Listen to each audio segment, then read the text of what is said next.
Kita lanjutkan. Kali ini saya akan mempersilahkan untuk calon wakil presiden nomor urut 1 untuk memberikan pertanyaan ke calon wakil presiden nomor urut 3. Urut 1 untuk memberikan pertanyaan ke calon wakil presiden nomor urut 3.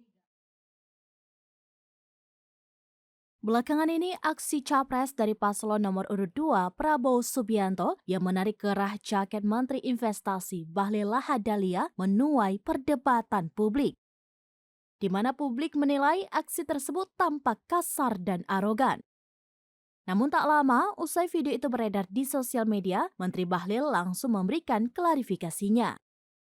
Melalui akun X resminya pada Sabtu 23 Desember 2023, Menteri Bahlil mengungkapkan ia menyayangkan narasi tidak patut, tidak benar, dan cenderung memframing hal negatif dari video yang beredar tersebut. Padahal menurut Bahlil, suasana debat cawapres saat itu berlangsung sangat kondusif, riang gembira, dan penuh sukacita.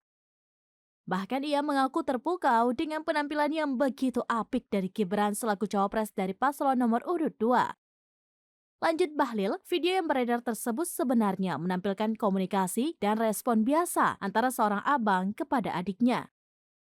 Ia mengungkap Prabowo saat itu bertanya dan berdiskusi tentang pernyataan Gibran yang berkaitan dengan program ekonomi, investasi, dan hilirisasi.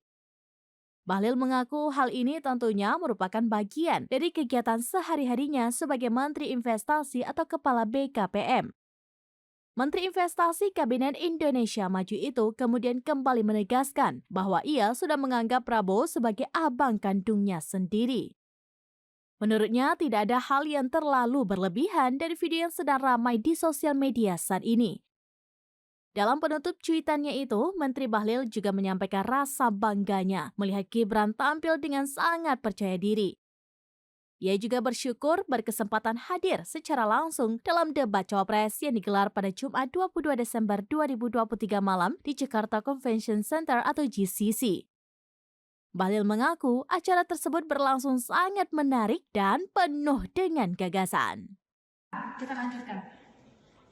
Kali ini saya akan mempersilahkan untuk calon wakil presiden nomor urut 1 untuk memberikan pertanyaan ke calon wakil presiden nomor urut 3. Urut 1 untuk memberikan pertanyaan ke calon wakil presiden nomor urut 3. Download Tribun X sekarang. Menghadirkan lokal menjadi Indonesia.